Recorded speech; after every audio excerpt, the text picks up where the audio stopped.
particular José Luis García Rúa, os quería dar las gracias por venir a la primera jornada de nuestra 18ª semana.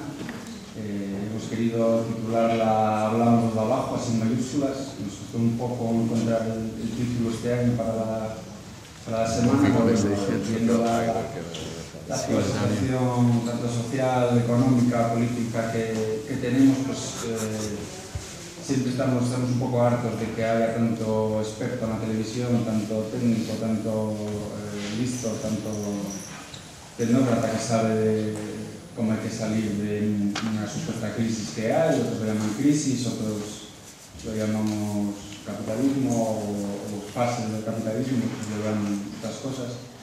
Y en torno a esa temática hemos querido configurar la semana de este año, que vamos a empezar hoy con Miquel Amorós, que lo va a presentar Pelayo García. Un buen analista social y un historiador no académico.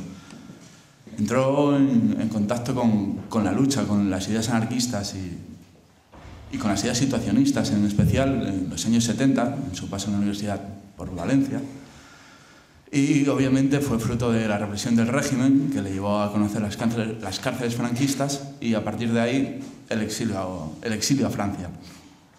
Siempre próximo a una forma de entender la idea antidesarrollista, ha publicado incontables publicaciones, libros, panfletos, opúsculos. Entre otros, se cuenta como redactor de la enciclopedia des Nuisances, junto a Semprún, que era una revista postsituacionista. Y además en su bibliografía podemos encontrar trabajados estudios históricos sobre el anarquismo y el anarcosindicalismo del siglo XX en España,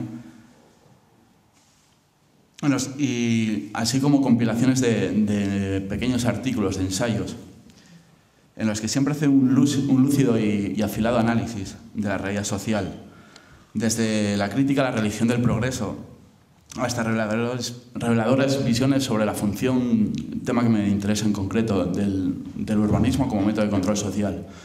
Basados, yo creo, sobre todo en esta serie de compilaciones, artículos muy variados, se basa la charla de hoy, que lleva el axiomático título de Hay capitalismo, luego hay crisis. Así que no quiero robar más tiempo. Miquel Amorós. Buenas tardes. El hecho de que nos encontramos aquí al pie del cañón intentando mantener una posición digna y de frente contra un sistema injusto y cruel que nos oprime, que, pues bueno, nos habíamos visto que una de las grandes batallas que teníamos que librar contra él era la batalla por las ideas. No nos bastaban las viejas ideas, repetir viejos esquemas, puesto que el capitalismo sabía, el sistema actual, sabía integrarlas en sus esquemas y volverlas inofensivas o bien aprovecharse de ellas y utilizarlas en su servicio. Para ello pagaba mucha gente que lo hiciese. Y eso nos ha obligado a muchos de nosotros que no teníamos ninguna cualidad especial, pues a ser sociólogos, porque el análisis de la sociedad era demasiado importante para que cayera en manos de universitarios especializados y técnicos. Y también la historia, por otra parte, en fin, una serie de disciplinas, la crítica a la tecnología, los análisis sociales, incluso psicológicos, los especialistas nos echaban para atrás. Y entonces este rechazo a la especialización, al trabajo parcelario, formaba parte pues, de un combate por las ideas en las que nos teníamos que introducir. Y así hemos sido un poco críticos con la arquitectura, el urbanismo, con la historia, con la sociología, etc. En esa estamos, pero no somos en absoluto especialistas en nada y estamos orgullosos de no serlo. Simplemente que el saber, el conocimiento es tan importante que no hay que dejarlo en manos de mercenarios. Bueno, el título que habíamos cogido, hay capitalismo, por lo tanto hay crisis, ¿no? Sí, la crisis es un concepto griego. Para Hipócrates la crisis era el momento cumbre de una enfermedad. Era el momento en que se daban a conocer los síntomas en su momento álgido, a partir de los cuales, de la observación de los cuales, se podría deducir un juicio, un diagnóstico. El problema es que siempre los síntomas aparecen mezclados y unos esconden a otros. Bueno, ahí estaba la gracia de la medicina, que era todo un arte, y en cierta forma la crítica social es también una medicina, porque el capitalismo sí que realmente es una enfermedad. Es una enfermedad fundamentalmente mental y a partir de ahí todo lo demás. Esta sociedad es verdad que nos vuelve enfermos, que nos vuelve neuróticos, que nos vuelve inhumanos, y por lo tanto sí que se puede decir que es una enfermedad y esta sociedad nos enferma. La crisis es el momento clave en que se manifiesta este tipo de enfermedades, esta enfermedad que es el régimen capitalista. Bueno, si hablamos de una crisis actual, sí que tenemos un primer síntoma, que es la crisis económica. Luego aparecen otros síntomas: crisis urbana, crisis demográfica, crisis ecológica, crisis energética, crisis de recursos. Bien, lo que se trataría es un poco englobar en una crítica general este tipo de crisis. Aparece una crisis, casi diría yo, humana, que es una crisis de desaparición de la individualidad, del carácter, disolución de la personalidad. Y este tipo de crisis permite al capitalismo sobrevivir y prolongarse. Bien, normalmente se dice lo contrario, no es crisis, es capitalismo. Yo diría que es todo, yo vuelvo la frase al revés. Es capitalismo, por lo tanto es crisis. La crisis es inherente al capitalismo. Los momentos críticos, el capitalismo funciona precisamente de subvertir sus bases y crear nuevas condiciones para empujar hacia adelante, para transformarse y avanzar.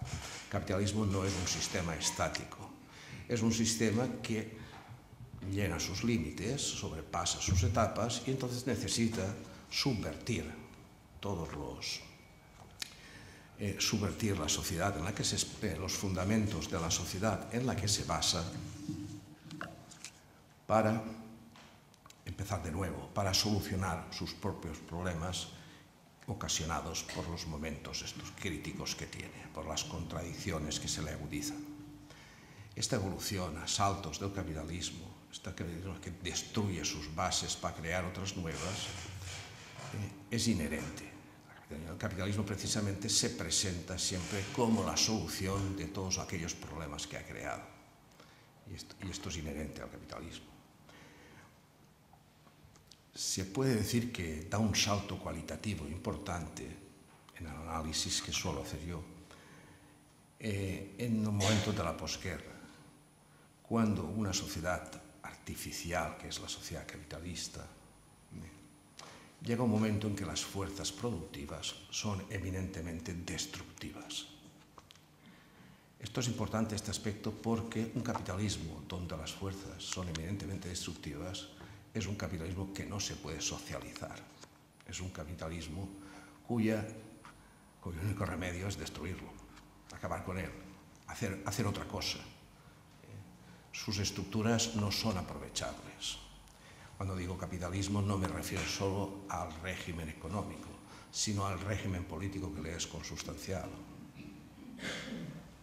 El capitalismo engloba la política como una simple rama del capital, como un simple método más de acumulación del capital, cuando se vuelve desarrollista.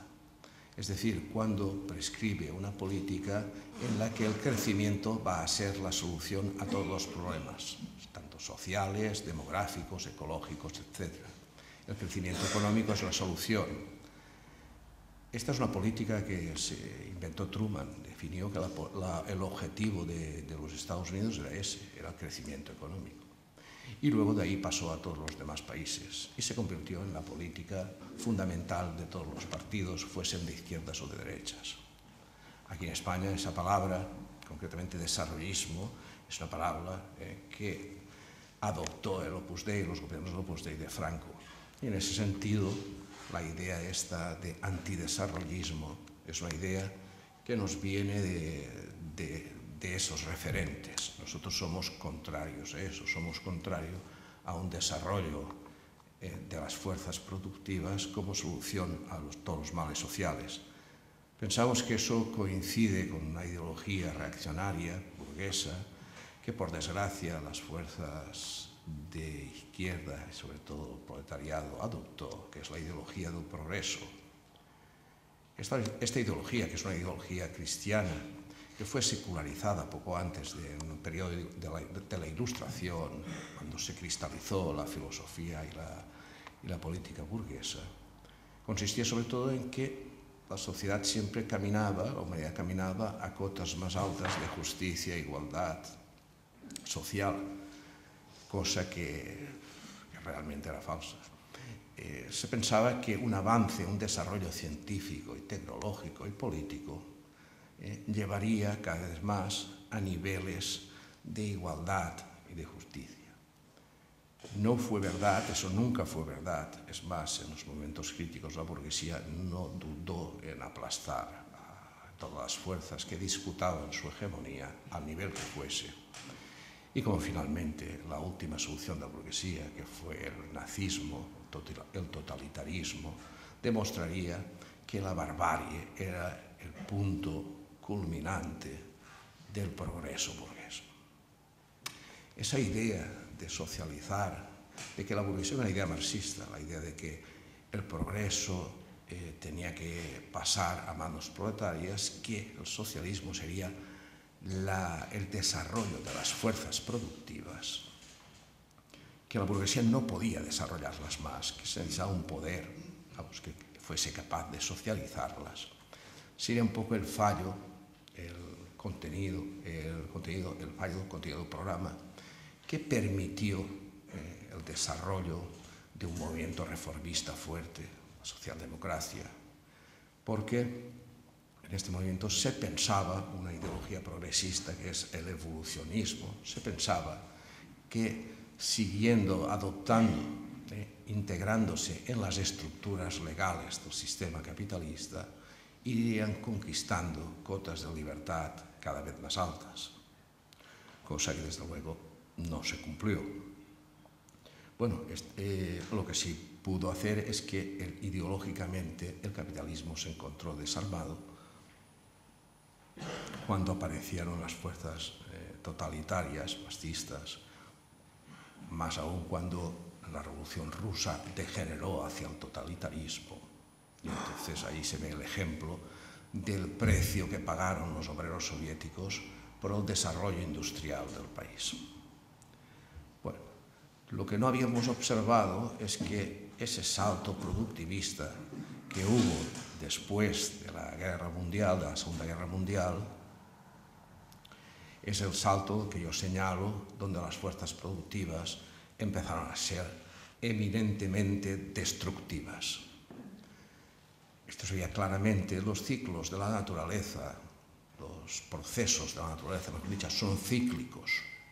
Es decir, no tienen residuos. Los residuos simplemente son materia prima de nuevos procesos. De forma que no hay residuos y por lo tanto no hay acumulación de residuos. En cambio, los procesos artificiales que generaba el capitalismo, los residuos se amontonaban. Cuando el capitalismo se iba desarrollando más, sobre todo lo que producía basuras, más basuras. Esto estalló, digamos, llevó a momentos preocupantes cuando aparecieron los fertilizantes, los plaguicidas, esto después de la Guerra Mundial, cuando aparecieron la industria petroquímica en general, los plásticos, la industria farmacéutica, los cosméticos, los motores de alta cilindrada, y una demanda exponencial de productos, de recursos energéticos. El capitalismo no solo se había alimentado de oprimir, explotar y declarar la guerra a los trabajadores, sino que se había alimentado también de un combustible fácil de obtener, barato, que era el que le permitía crecer, tanto como la explotación de la fuerza de trabajo. Por otro lado, este momento expansivo del capitalismo, donde ese problema, el problema de la acumulación de residuos, era cada vez más perentorio, es cuando aparece en los años 60, aparece la expansión urbana importante, aparece sobre todo la contaminación atmosférica, la contaminación de los ríos, de las aguas, de los medios, el problema de acumulación de basuras, aparecen presencia de elementos tóxicos en todas partes, aparecen enfermedades ligadas a esa contaminación, aparecerá a finales de los 60 y está directado por primero el agujero, la capa de ozono y sobre todo las lluvias ácidas y sobre todo el calentamiento global que dará pie al cambio climático que padecemos actualmente. Bien, todo esto sumergía al capitalismo en una nueva contradicción. Esta contradicción era una contradicción externa, no era una contradicción provocada por las necesidades financieras urgentes que había tenido siempre y la disponibilidad, digamos, la capacidad de consumo de las masas que estaban a su servicio. Era una contradicción interna. El capitalismo chocaba con sus propios límites. Los recursos en el planeta son recursos finitos y las exigencias de un crecimiento destructivo y exponencial eran infinitas. Esto es lo que provocó la crisis energética y esto es lo que obligó a la mundialización y obligó, sobre todo, a la militarización del mundo, a la concentración de poder y jerarquías que aconteció no ya después de la Guerra Mundial, sino sobre todo a partir de los 80, con la carrera por el armamento militar, con nuclear, con la nuclearización de grandes estados. Aquí tenemos al lado a Francia, por ejemplo, que es un país enteramente nuclearizado, con la aparición de la geopolítica, es decir, del control de todas las fuentes energéticas mundiales, a través de una agencia internacional de la energía que vendría a ser una CIA del petróleo, del gas, de todo. Bien, estas grandes contradicciones del capitalismo habían sido paliadas por un descubrimiento, vamos, no diría un descubrimiento, estas cosas pasan, es que el capitalismo funcionaba no explotando, reduciendo una masa de trabajadores, de fuerza de trabajo, y reproduciéndola, limitándose a reproducir, en una sociedad más bien donde la penuria de las clases oprimidas dominaba, sino una sociedad de la abundancia de objetos pobres, de la abundancia de mercancías, una sociedad de consumo. El reforzar la capacidad de consumo de las clases dominadas fue el elemento clave que cambió el dominio del capitalismo, porque el mundo obrero se disolvió. La sociedad obrera, que formaba una parte, se podía decir nosotros y ellos, ese nosotros y ellos que dijo por primera vez Proudhon en una asamblea, pues dejaba de ser verdad. No había nosotros, no había ellos, había simplemente consumidores individualizados, atomizados, masificados y aislados. Esta sociedad de consumo, los elementos más críticos a ella, los que se dieron cuenta, sobre todo al principio, cuando apareció, fueron los poetas. Y por eso las primeras críticas a esa opresión de la vida cotidiana, a ese condicionamiento de las leyes del reino de la mercancía, a ese, digamos, pescado que se mueve la cola de las reivindicaciones que simplemente aumentaban la capacidad de consumir y, por lo tanto, aumentaban la esclavización. esta perversión del capitalismo fue bien sentida por las vanguardias artísticas, como los surrealistas y sobre todo en América los beatniks, la generación beat, de escritores y poetas, músicos también. Y en un principio por la juventud que en gran parte universitaria, porque por allí empezó la crisis. En Europa la crisis está, esa nueva crisis social, o más bien esta respuesta social a la crisis, se da por primera vez en Inglaterra en un movimiento contra los refugios atómicos, que fue bastante fuerte, y donde por primera vez aparecían banderas negras en manifestaciones masivas. El famoso Comité de los 100, donde estaba Bertrand Russell y todo esto. Esto fue por los años 60. Inmediatamente después hay movimientos por los derechos civiles en América, por los derechos civiles de los negros, de las minorías étnicas, que luego se ampliarían con movimientos de derechos civiles de la mujer, de los gays. Por otro lado, aparecían movimientos donde confluían artistas y juventud del extrarradio. Por ejemplo, empezó eso en Ámsterdam, luego se extendió a todas las ciudades de Holanda. Fue un movimiento que editaba una revista que reivindicaba mucho a Kropotkin, que se llama la revista Profo.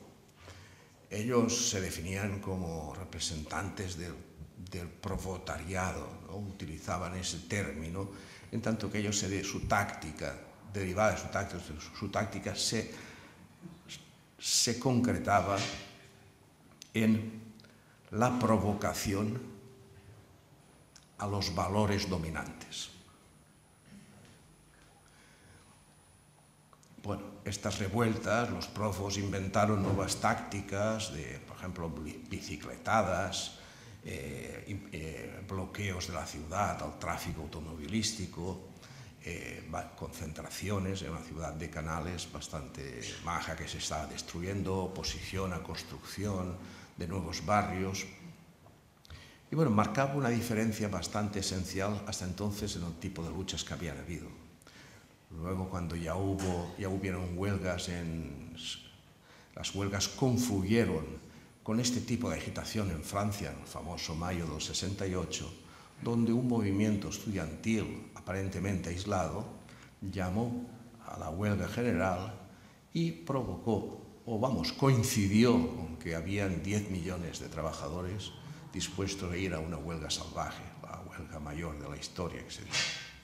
Esta huelga salvaje ya no se limitaba a las simples reivindicaciones habituales en los conflictos laborales, sino que cuestionaba mismo la esencia del trabajo asalariado.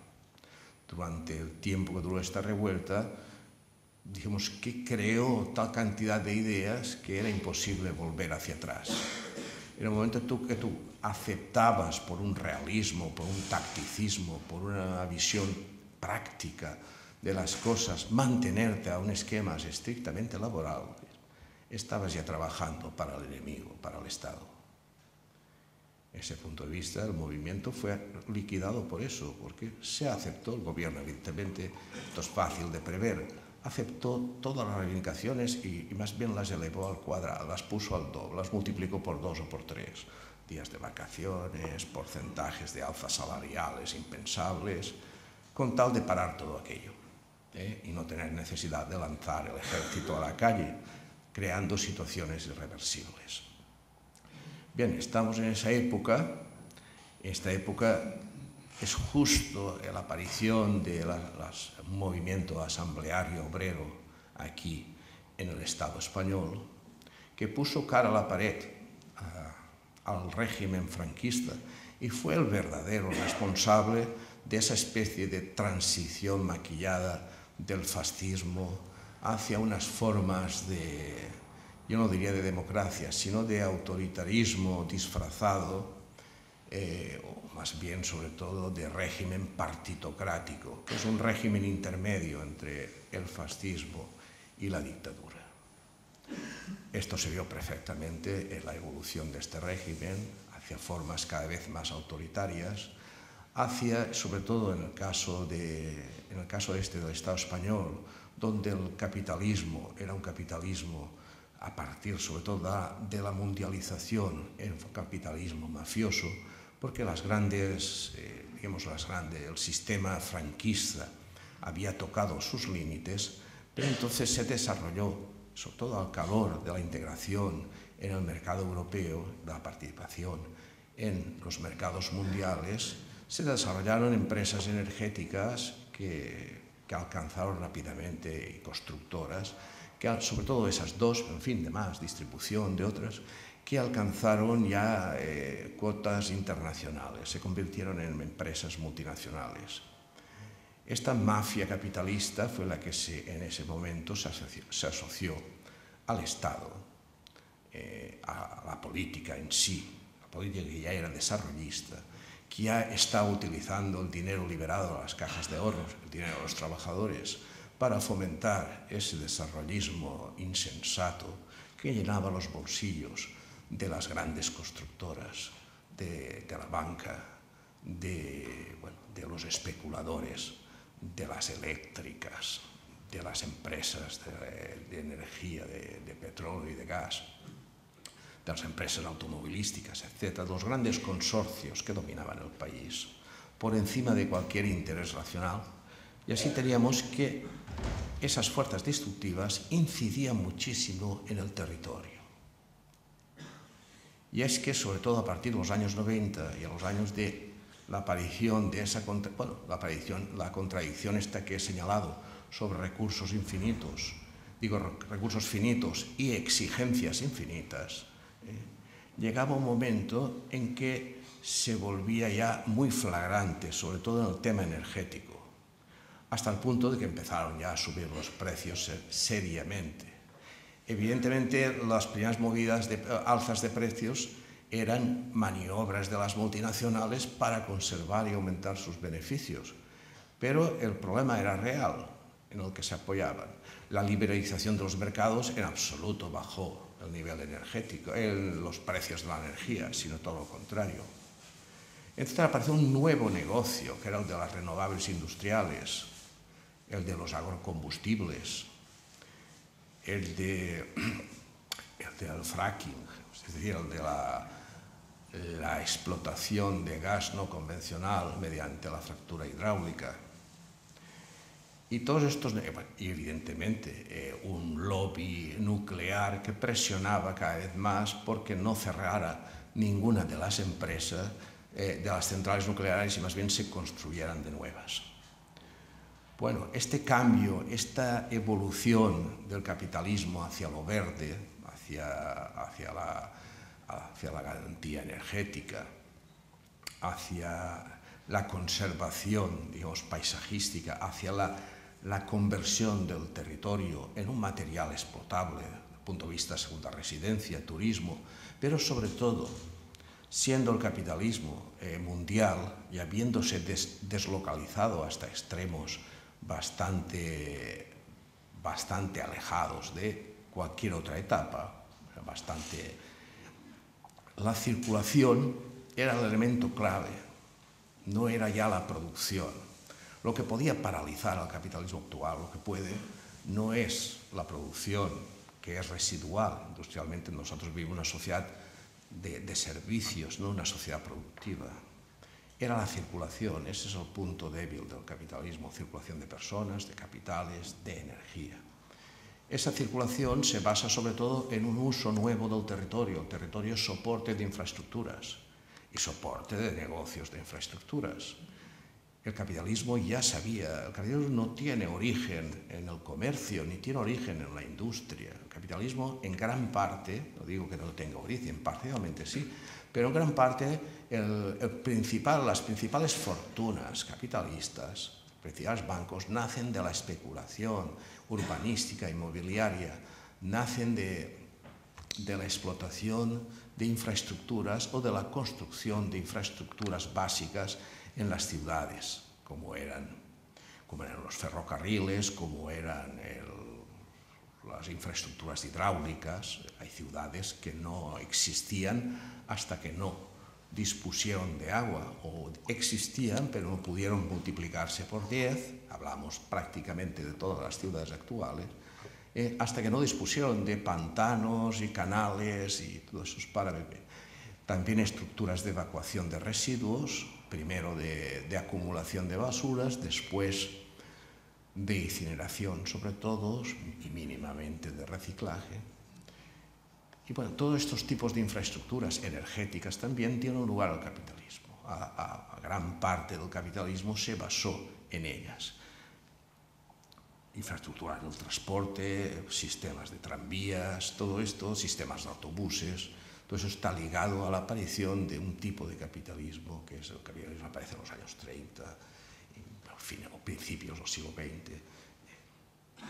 Pues hoy en día el capitalismo descubre en el territorio una fuente de recursos y un motor de la economía bastante importante en un momento en que el capital ciudad se le está quedando corto, no sirve. Las ciudades están bloqueadas, posiblemente por la crisis económica, porque esa transformación de la ciudad en una ciudad de servicios, esa transformación de la ciudad en una especie de empresa, donde todo el mundo es visitante, donde todo el mundo es transeúnte y nadie es realmente ciudadano, porque no hay ningún espacio público donde ese supuesto ciudadano, vecino o habitante pueda manifestar su opinión y ser tenida en cuenta, porque no hay ningún medio de debate ni de discusión donde el ciudadano pudiera informarse y elaborar sus propios criterios con independencia de los tópicos y de las consignas dominantes que aparecen o bien a través de los mensajes teledirigidos desde los medios de comunicación de todo tipo o los medios informáticos. Bueno, este capital territorio, esta conversión del territorio en capital, hace que descubramos que el capitalismo, mientras tanto, ha suprimido la energía. Y entonces, este equilibrio, o supuesto equilibrio, que había existido siempre entre la sociedad rural próxima y las ciudades, un equilibrio que había, bueno, sobre el que se había sentado la aparición de nuestra civilización. Nuestras ciudades no son muy antiguas, se forman todas prácticamente todas las ciudades, tal como las en su origen, aunque hoy en día estén muy desfiguradas, son todas del siglo XI, del siglo XII, empiezan a aparecer. Y estas ciudades aparecen envueltas, relacionadas con el espacio rural. El mismo concepto de territorio que se puede encontrar en épocas anteriores de esto, se puede encontrar en el Código de las 7 Partidas, o en las etimologías de San Isidoro, es decir, en textos ya casi fundacionales, define el territorio como un espacio donde hay un campo, donde hay un mundo agreste y donde hay una ciudad amurallada.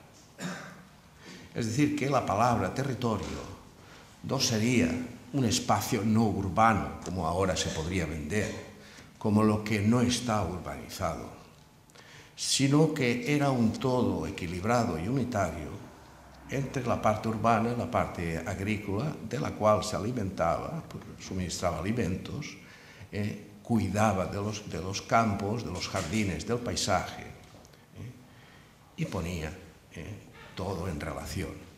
Bien, esta unidad fue rota a lo largo de los siglos, la parte urbana fue adquiriendo preponderancia, fue sometiendo a la ruralidad, no sin muchas insurrecciones. Al revés de lo que puede parecer, el campo, aunque allí dominaban las relaciones directas, comunitarias, estables, los valores de uso, creadores de valores de uso, regidas por la costumbre. En las ciudades dominaba el individualismo, dominaba la economía creadora de valores de cambio, que dominaba la asociación de intereses independientes. En cambio, eran dos mundos aparte, ciudad y campo, que podían complementarse o insurreccionarse. La ciudad apostó por el Estado. El Estado se construyó apoyándose en las ciudades, entre otras cosas las ciudades le suministraban financias para su propio para su propio asentamiento sobre otras clases que existían, la media, sabéis, la iglesia, que era muy potente, y la aristocracia. Bueno, ya remontándonos, volviéndonos a este pasado, simplemente me he remontado a los orígenes del concepto territorio. En el capitalismo moderno, donde el Estado es omnipotente, donde el Estado sí es omnipotente, pero no es más que la otra cara del capital. El Estado es lo mismo que el capital, eso nunca los anarquistas siempre lo hemos dicho, y creo que hoy en día es mucho más verdad que otro, lo que vuelve obvio que la clase política es la clase dominante, es un sector especializado de la clase dominante, no son los criados de la clase dominante. Ellos, bueno, los de primera fila seguramente sí, la clase dominante sabéis que está muy jerarquizada en esto. Y entonces el rechazo a la clase dominante es un rechazo también a su política, a la política, y no hay otra. Para que haya una política realmente popular ha de constituirse un sujeto revolucionario, un sujeto histórico, una comunidad. Y esa comunidad solo se constituye en la lucha. Esa lucha solo nace cuando los antagonismos se hacen tan visibles que se vuelven insoportables. Y entonces una parte de la población decide acabar con ellos, por las buenas o por las malas. En ese momento aparece un sujeto, una comunidad de lucha, que hoy en día yo creo que solo aparecerá a nivel vecinal, jamás volverá a aparecer como sindicatos o como partidos. Son formas del pasado.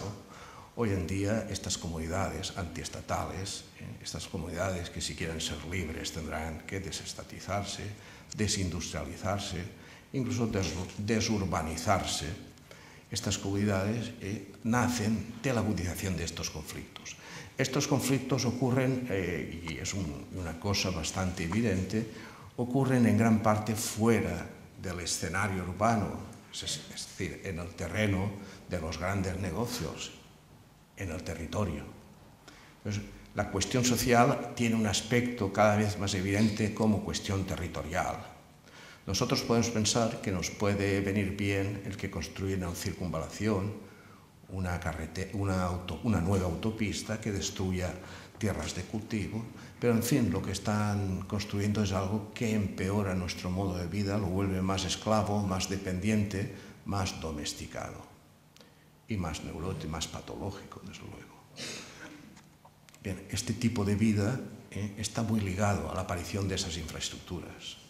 El deterioro del paisaje es evidente. Cuando construyen pseudo-renovables como las eólicas, se ve claramente la agresión al paisaje, que es evidente, y sobre todo para quien vive cerca de allá, te lo puedo contar todos los detalles. Estos son simplemente tinglados para cobrar las primas. Las grandes constructoras o oligopolios eléctricos que las ponen, las colocan ahí, que son realmente los que se benefician de esto, porque ese tipo de energía, que no es renovable tampoco, no aporta nada a la comunidad, ni siquiera baja el precio de la energía eléctrica. Bueno, esta es la situación actual. Yo pienso que el capitalismo está dando como estos saltos hacia adelante, las crisis son cada vez más intensivas. La idea esta de socializar lo que hay es cada vez más imposible. No se puede socializar una fábrica de Coca-Cola.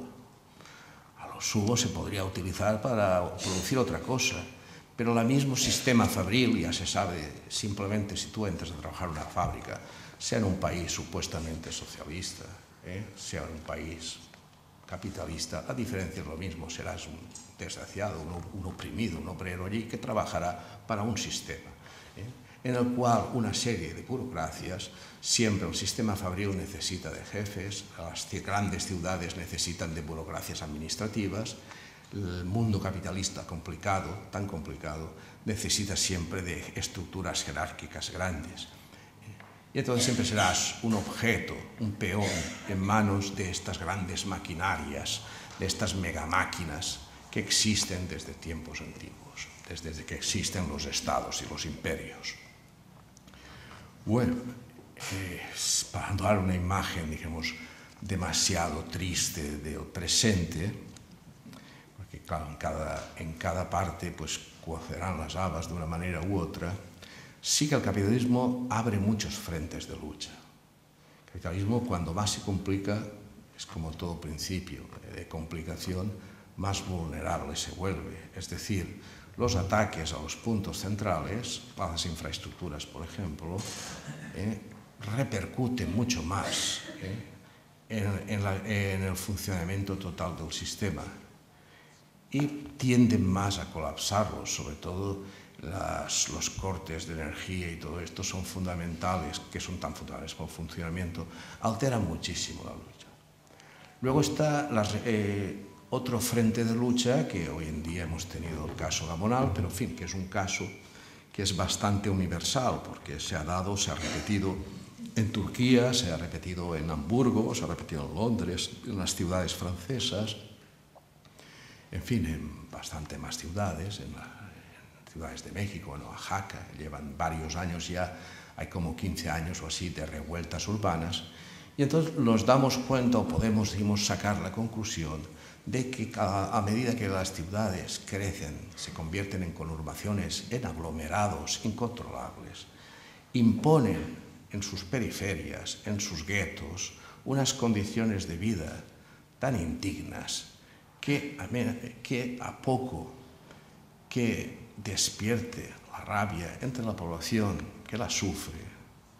Siempre yo he dicho que la cólera es muy buena consejera y que no se puede hacer nada ni se debe hacer nada con la mente fría. Hay que estar encendidos. Y se suele decir lo contrario, los moralistas dicen lo contrario. Yo también los de ahora pues he comprobado que eso es uno de los grandes tópicos, que más bien son exactamente al revés, es lo que es la verdad. Pues vemos que en el caso del Gamonal, por ejemplo, tenemos una revuelta contra unas condiciones de vida bastante molestas, y donde con cualquier reforma, como era la reforma, la construcción de un parking privado, se convierte en un insulto. Puesto que Gamonal está a 6 kilómetros del centro de Burgos, y es difícil llegar allí, obliga a todo el mundo a tener un coche y sobre todo a aparcarse como pueda. Y entonces encima que te recochineo de mandarte al extremo de la ciudad y encima obligarte a pagar por aparcar el coche, o sea, primero utilizar el coche, después a pagar el aparcamiento, pues debe haber indignado bastante a la población, y una sola chispa en una situación donde se iban acumulando combustibles, pues ha sido suficiente para provocar un incendio. En eso estamos. Dijéramos que esa condición universal de ser domesticado, masificado y aislado que tenemos prácticamente todos los asalariados, son pensionistas, todos los asalariados, todos parados, precarios y pensionistas, todos aquellos que estamos así, llega un momento que estamos hartos, ya hace tiempo que estamos hartos, y de que en un momento dado, casi sin pensarlo, nos podemos echar a calle y pedir lo que nos toca, o por lo menos rechazar lo que nos quieren imponer, y comprender que no se trata ya de un simple parking, no se trata de una línea de alta velocidad que solo va a servir para ejecutivos, que no se trata de una línea de alta tensión que solo servirá para evacuar la energía nuclear excedente de Francia, por ejemplo, sino de lo que se trata es de rechazar a la sociedad que necesita ese tipo de energía, ese tipo de cableado de muy alta tensión, ese tipo de líneas de ferrocarril destinadas a ejecutivos prácticamente y a turistas, y no desde luego a un público que las pueda utilizar, porque son demasiado caras, porque nadie necesita viajar a Madrid 50 veces cada 2 meses o cosas así. Es decir, están hechas para un público determinado, pero están costeadas por el Estado. Y ese coste, bueno, y eso ya sabemos, si lo paga el Estado, ya sabemos quién lo paga al final, a través de impuestos, a través de directos, indirectos, a través, sobre todo, de recortes.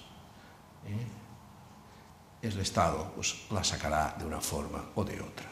Lo que está claro que eso no lo pagarán ni los bancos, ni los ejecutivos, ni los dirigentes, que hoy en día determinan si llueve o si hace sol, en nuestras vidas sobre todo, y determinan lo que tenemos que hacer, lo que no tenemos que hacer, a dónde tenemos que ir y dónde tenemos que quedarnos.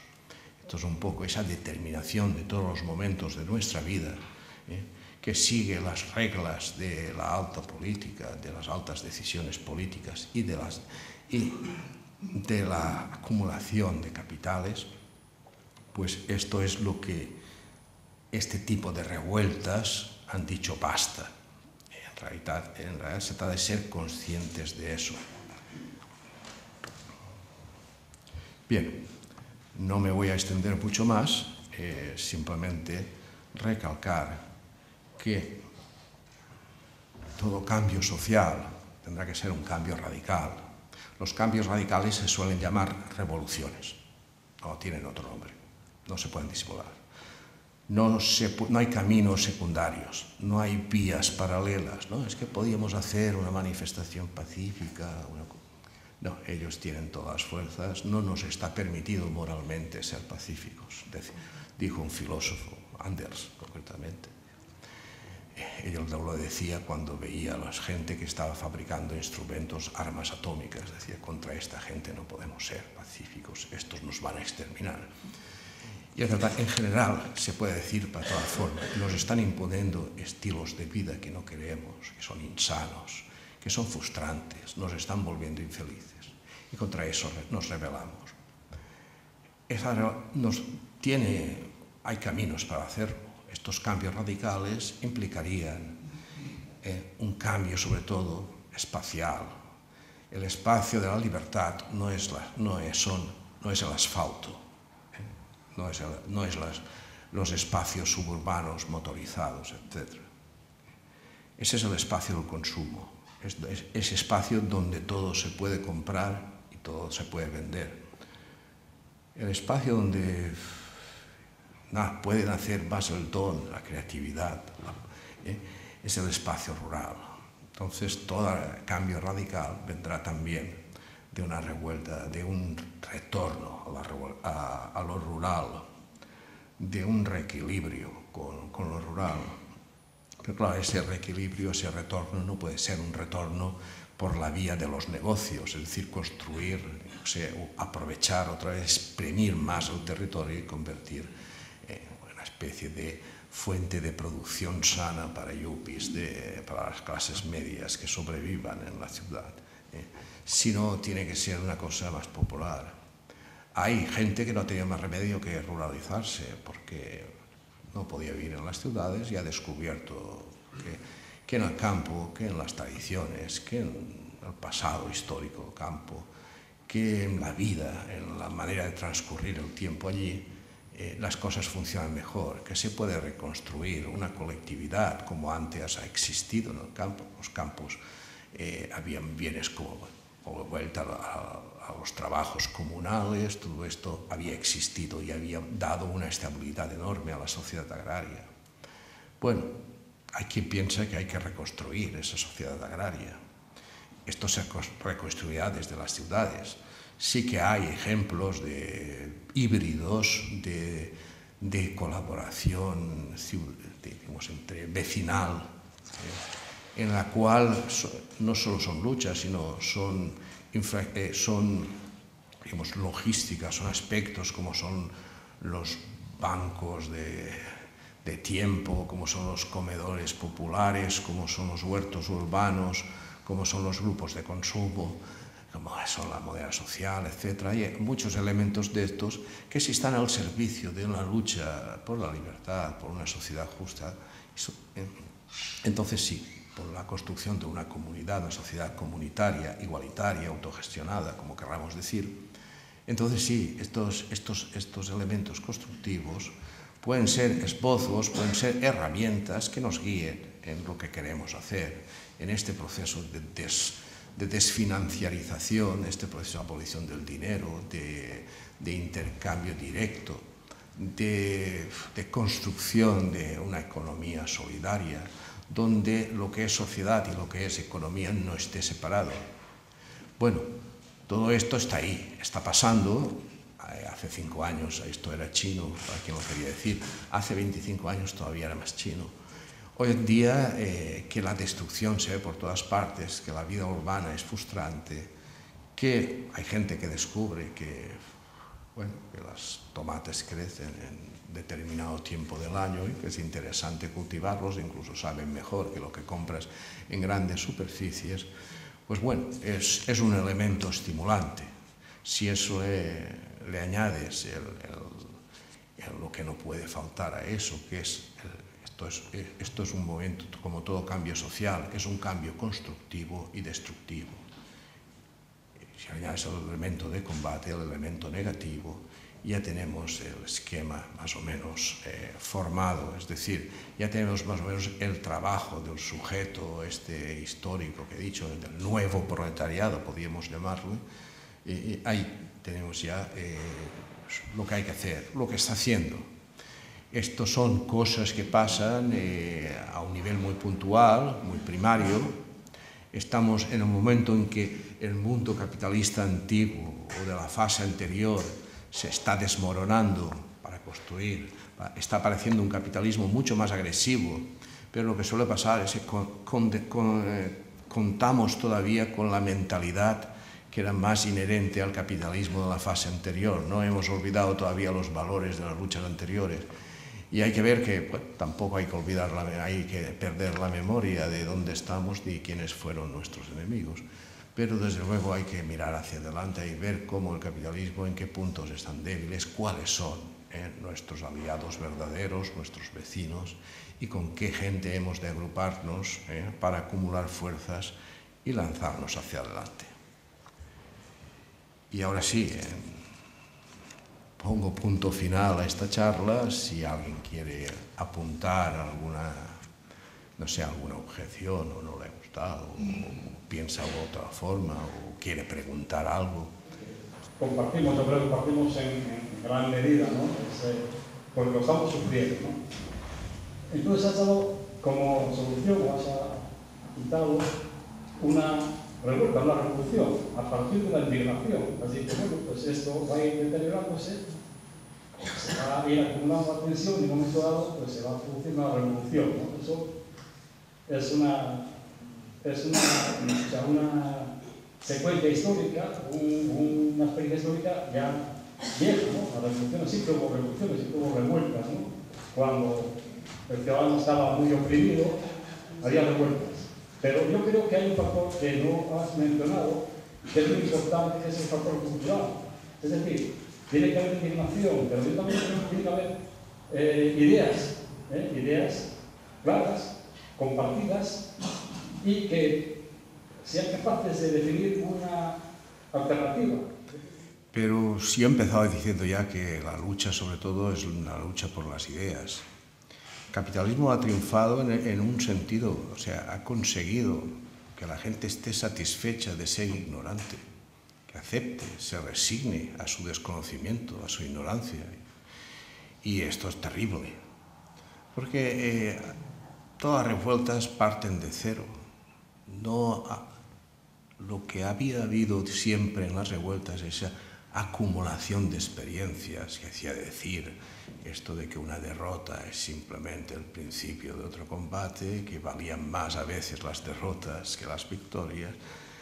Y entonces este aspecto sí que es esencial. No nos podemos permitir ser ignorantes, ser ilustrados, no tener memoria. Cuando yo encontraba en el 15M también, a mí me sorprendía no solo el grado de memoria, sino el grado de candidez. Yo no me desmoralicé al verlo simplemente porque pensaba que las grandes clases medias tenían un pensamiento muy pro régimen. Y entonces este pensamiento no había desaparecido, simplemente se había visto contrariado y empezaban a darse cuenta que las cosas no eran como parecían y querían que lo fuesen, ¿no? O sea, que querían, digamos, que el mensaje que transmiten ideológico reflejase esa realidad. Esta fase de primera descomposición de las clases medias es el que corresponde al 15M. Eso yo veo más eso, más una especie de el sistema está liquidando la base social en la que se asentaba, que eran las clases medias asalariadas, que satisfechas las está frustrando. Y entonces lo que pasa, como en todos los cambios sociales, las clases medias se aferran muchísimo a los valores reaccionarios que tienen. Entonces serán las últimas que van a creer, que son las últimas que quedan por creer en los valores que el sistema mismo ya no cree. El sistema se está endureciendo y las clases medias se creen todavía que está basado en valores democráticos. Y sí, hace falta una recuperación de la memoria, una recuperación del pasado. Yo que me he dedicado a la historia, pues te lo puedo decir. En la historia, los grandes luchadores, los grandes combatientes, se contaban por millares, ya no voy a decir por cientos. La historia de la clase obrera es una historia de verdaderos héroes. Héroes de estos que escribían su nombre en el agua, es decir, que no supimos nunca lo que fueron, pero que apenas intentamos localizarlos, intentamos saber de ellos, nos sorprenden con una vida tan intensa. Bien, eso es lo que hay que recuperar. Hay que recuperar la memoria, hay que recuperar la historia de esa indignación, de esa sublevación popular. Hay que recuperar, incluso prolongarnos mucho más atrás del siglo XIX. Y sobre todo hay que luchar por las ideas. De esto forma parte un poco esta conferencia. Y toda mi actividad está consagrada a eso, las ediciones, las revistas en las que participo y todos los debates en los que intento lanzar, como por ejemplo este. Entonces te daría la razón al 100%. O sea, la lucha es un combate por las ideas, es un combate por una construcción de alternativas creíbles y radicales. Sí, bueno, quizás podemos un poco con lo que se estaba planteando ahora. Nos pregunto, si no hay algo previo, si más bien que el combate por las ideas, más bien requiere un combate, desde luego, contra las ideas que son las que probablemente hacen que la gente o bien ame al sistema, ame al Estado y al capital, o bien les sea lo bastante indiferente, a pesar de sus propias condiciones materiales, frente a lo que el marxismo planteó como ese reduccionismo economicista y que desgraciadamente ha sido tan triunfante en la historia de estos últimos años, y que hace que la gente, que los de abajo, recogiendo este título hermoso también que Laura recupera, no sientan, y querría hacer un poco hincapié en esta palabra, no sientan de una manera visceral la miseria de sus vidas. Caracteriza a la sociedad de consumo es la creación de necesidades falsas y la manipulación de los deseos. Esta seducción del mundo de la mercancía es lo que ha dado solidez al capitalismo. El capitalismo ha sabido dar veneno a quien ha terminado amando el veneno y dependiendo de él. Es un poco la tragedia nuestra. La manera, ya habíamos aludido al combate por las ideas, pero en general no se trataría de una reacción no solo desde abajo, sino desde afuera, como dije yo en alguna ocasión. Es decir, había que segregarse al máximo de esta sociedad. Había que erigirse en una sociedad aparte. La sociedad civil se tiene que recomponer al margen del Estado y al margen del capital en la medida que pueda, pero tiene que recomponer sus propios circuitos culturales, su propio mundo, ajeno al mundo de las ideas, que son de las ideas dominantes, que son las ideas de la clase dominante. Bueno, esto es una tautología casi.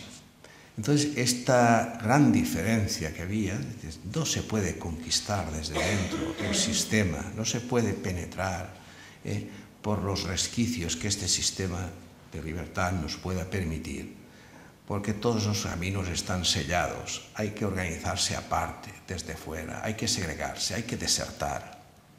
Es fácil de decir, bueno, hay que en la medida que se pueda, en la gran parte que se pueda. Hay que renunciar a algunas necesidades que son perfectamente superfluas, hay que organizar la vida de otra manera, pero sobre todo aparte, al margen de los valores capitalistas, es decir, al margen de la fría ley de la oferta y la demanda. Hay que reconstruir un mundo solidario. Esto lo vemos, por ejemplo, hay un caso muy práctico, y es cuando en la revuelta de Oaxaca, que fue una huelga de maestros, esta huelga de maestros se extendió a algunos barrios populares y allí se celebraron asambleas. Bien, se celebraron asambleas y reforzaron el apoyo a los maestros, pero aquello era una protesta simple. Pero resulta que aparecieron los pueblos de alrededor, tuvieron contacto, los pueblos de alrededor son todos indígenas. Los indígenas habían mantenido una estructura social bastante al margen del sistema. Ellos se rigen por sus propias leyes y actúan de una forma muy comunitaria. Y cuando penetraron en las asambleas barriales, estas de Oaxaca, transmitieron su manera de funcionar, su manera, digamos, horizontal y colectiva de actuar. Actuar uno como si actuaran todos.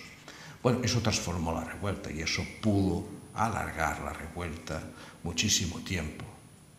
Las primeras pancartas típicas de las manos con las cadenas rotas o con el puño en alto o con la cruz del martillo y tal, esta parafernalia de antigua y todo desapareció y aparecieron pues dibujos de colores, simbología sobre todo de origen indio, cosas muy creativas así dentro de los carteles y sobre todo un funcionamiento autogestionado bastante ejemplar que mantuvo la revuelta casi durante, en 2006, durante casi un año.